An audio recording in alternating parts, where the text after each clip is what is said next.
This is one ultimate video that I'm going to talk about breaking any 8 ball, 9 ball, 10 ball, what are the physics of it, and what I really like about and what I learned over the years of breaking, okay?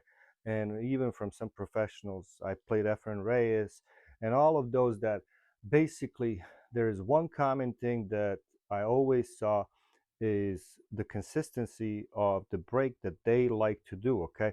So a lot of people, what they do, they put the ball right into the middle right here, and then they break. Now the problem here is this, not necessarily a problem, but what happens in most cases when you're breaking, okay? Sometimes people put like a little bit of a left or a right, and you could hit the first ball, or first ball, not number one, but first ball, uh, right into it. But with that little spin, actually what happens is the cue ball is going to go somewhere around here. Now if you're looking at some of these top breaks and whatnot, you will notice that the cue ball stays somewhere in the middle. That's what you want to happen between, let's say, second diamond right here and about, let's say, second diamond right here. You want the cue ball somewhere here. That way, when the balls are spread around and you make a ball on the break, you have more chance to make things go into the side pocket, over there. Doesn't matter. But once it's like somewhere right there, that's not really good. So the second part, what I would say on this is this. If this is the middle, I would usually put, whether left-handed, right-handed, doesn't matter. It's more about comfortability. So find your spot, sweet spot. And I usually do, my personal one is about 2-3 inches away from the middle, and then 2-3 inches away from, from on the back, okay?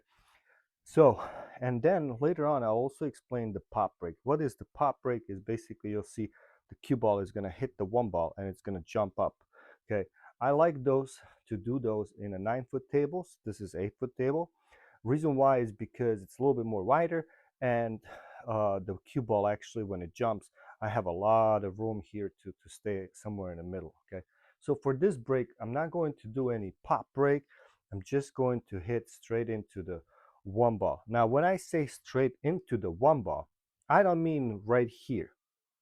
My visual, my visual for the breaking is the 8 ball actually. So I'm looking through right into the middle of the 8 ball. So it doesn't matter whether I'm right here, or it doesn't matter where on the pool table in the back I am. My visual part is always going to be half of the 8 ball, okay? So to demonstrate this, and then we'll go into the pop break, okay? So this is just a normal break, like straight and into the 8 ball. Okay, so made 2 balls. Cue ball is not in a bad spot. Now this break is not really the best, okay? I made 2 balls, so I can make that 9 ball over there and maybe get on a shot for anything else. However, me personally, from this point right here, I would take the 15 with the stop, and then like a little bit on a 14 over there, okay? Not a bad break, except there's one problem, which is right here. If you take the stripes, if it's still open, you have the one ball right here, and you can bring it up for the 6 and break that up for the that. So a lot of options, okay? Like I said, there's a lot of options. Now imagine if the cue ball would stay somewhere like right here, like somewhere right here, okay? Like what can you play, okay? These are all long shots. Sure, maybe here split, but that's what I'm talking about. It's much easier when the cue ball is somewhere around here than all the way in the back, okay? So now let's go to the top pop break. All right, so the pop break, okay, similar to the normal break, is just a little bit different executed. And what happens in the pop break is that even if I put, let's say, something like a chalk, like right in front of it, if you slow down the video, you will see that actually the ball is going to jump over this, and when it hits the one ball with the, and then what happens usually, if it's executed right, it will pop back and stay somewhere right here.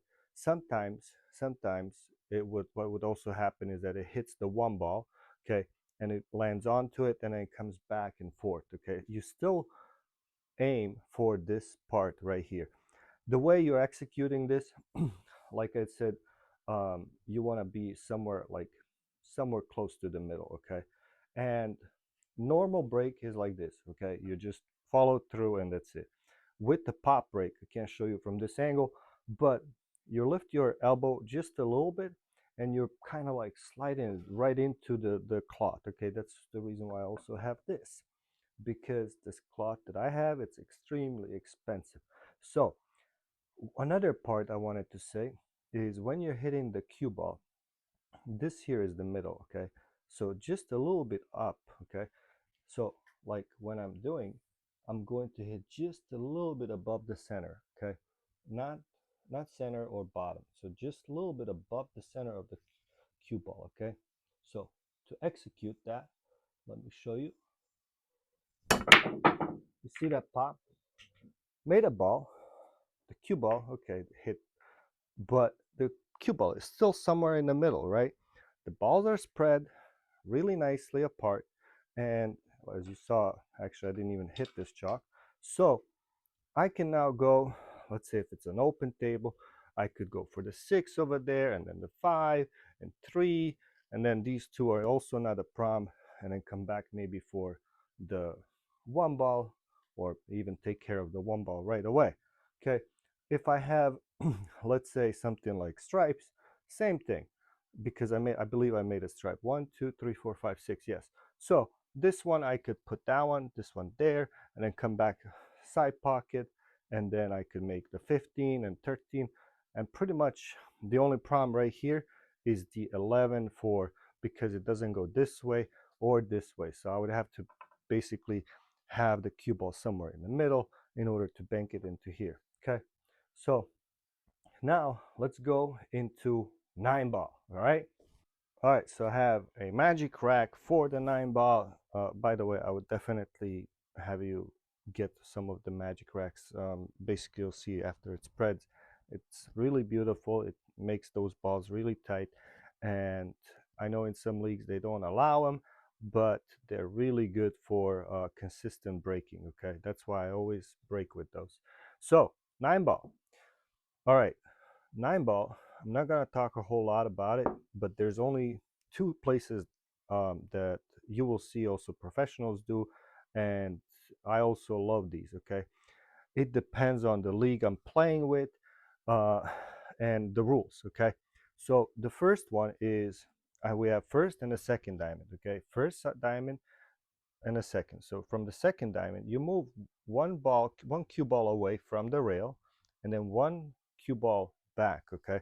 So what this will do, okay, or should do, is it depends on the speed. So in my on my pool table, I pretty much know the speed and everything, but this is something when you are playing somewhere, test it first for the speed, because that's one of the things that will determine where the ball are going, where the 1 ball, which is what I'm aiming for, is going to hit into the side pocket. Okay, so that's the goal, is 1 ball into the side pocket. And if that does not happen, one of these wing balls, so like the 7 and a 3, should go into one of those pockets. Okay, so there's no left, top, right on a cue ball. The one major thing that I would like to stress about is this: hit it straight into the 1. Okay, and then the next one, I'm going to show you how to possibly make that 9 ball move into one of these pockets. Okay, not necessarily make it, but hey, you know what, probability is a whole lot better. So without further ado, this one, just straight into the 1. All right, so I didn't, you notice how the 1 ball was traveling here, right? But it got knocked out, I believe, or actually maybe I put a little bit too much power. Okay, so I'll do it again. But did you notice one of the balls that went in? Remember the 3 and a 7? So 7 is right here, but the 3 went in. Okay, so I still have a shot on the 1 ball, which I could bring it back here.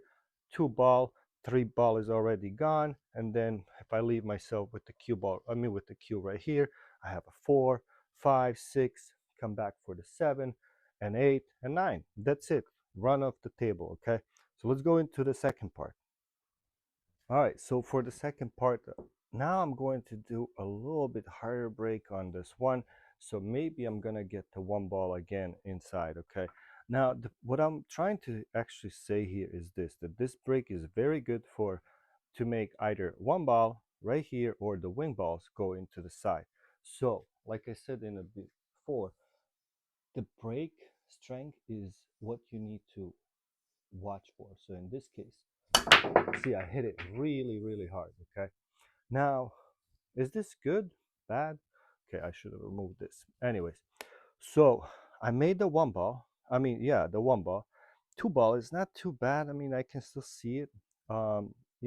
At least I have a shot, or I could do a push if I want to. So I have a lot of options here. I could also maybe play a safety where I put the one ball, I mean, two ball right here and come back and hide it behind the five, things like that. So, and then what I'm going to explain to you now is, you see where the nine ball is? Now I'm going to show you a break where the nine ball moves a whole lot more, okay? All right, so the idea on this one is this, okay? Is if you're playing in a league where the nine ball on a break is actually a win, I would definitely suggest breaking it from here, because the probability is a lot higher to make the nine ball in side pockets or the corner pockets, okay? And by doing that is like this, okay? So this is the middle, okay? Just slightly off, like maybe, like usually, you know what I do is like this. I put my cue right next to it, so the cue ball should be touching. And I usually put it back just because easier for me to draw. Now, here, when you're hitting the one ball, you're trying to aim for the middle, but just slightly off, okay? Because when you're hitting from this angle into this, still the one ball could be going into this pocket, but watch what happens with the nine ball, okay? Usually, in most cases, if I'm executing this right, the eight ball in the back is going to go all the way back and then hit the nine ball somewhere in these pockets, or should be. So that's why I would suggest this break only if you're winning on the nine ball. Okay, see that? And here's the win. Okay, you saw that the one ball, the eight ball went all the way back, and this. So this probability, and this is very first time I'm doing this. It's not like, I broke 50 times and do over and over. What I'm trying to say, that this break is really good. So now you won, and that's it. All right, let's go into 10 ball. For the 10 ball, I'm looking this similar to what kind of like that um, 9 ball, and in between 9 ball and 8 ball, except that I'm actually hitting it right into the one ball right here.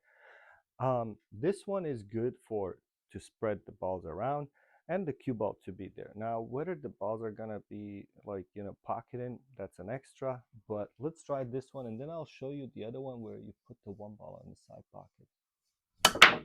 Okay, so got a little bit lucky there that the cue ball didn't go into side pocket, if you saw, but from here I can see the one ball. So, and then maybe make a safety on the two ball, because it's not really hard, it's not really easy actually to execute it. But you see the 10 ball stays right here. All right, so let's go into the second one where I like it the whole much more, and I got really lucky because the cue ball is in the middle. Anyways, let's go into the second, and then you go and practice all of these. All right, guys. So another thing with the 10 ball, uh, this is one of the breaks that I started doing more often than the other one where it actually breaks things apart. It's just because if I don't make the one ball into a side pocket and none of the balls go in, it's a little bit of a harder, to execute. But if you make the one ball, the two ball, you see the two ball and three ball always stay on the back. They can actually travel around and then two rails and then go into the side pockets. Okay, so from here, a little bit off, so about 1.5 ball away, one ball back towards myself here in the corner pocket. the stroke in itself should be just medium hard. Okay. Okay. So you saw one thing. Okay. Did you see something? One ball was traveling. Like I said, the three ball went all the way around. Okay. But have you noticed something? 10 ball went inside. Now, in APL and other places or other leagues, if you make the 10 ball on a break, it gets respotted, and now it's your choice whether you're going to take it. Now, if I made a 1 ball into a side pocket, obviously I would take the shot and then make the 2 ball maybe on the side pocket. I mean, here in the corner pocket, and then the 3 is already there. This is an easy run. You see, the cue ball is where it's supposed to be, in the middle, and that's why I like this break the most lately versus the one where it's from the middle. Okay. All right. Comment, follow, and thank you for everything.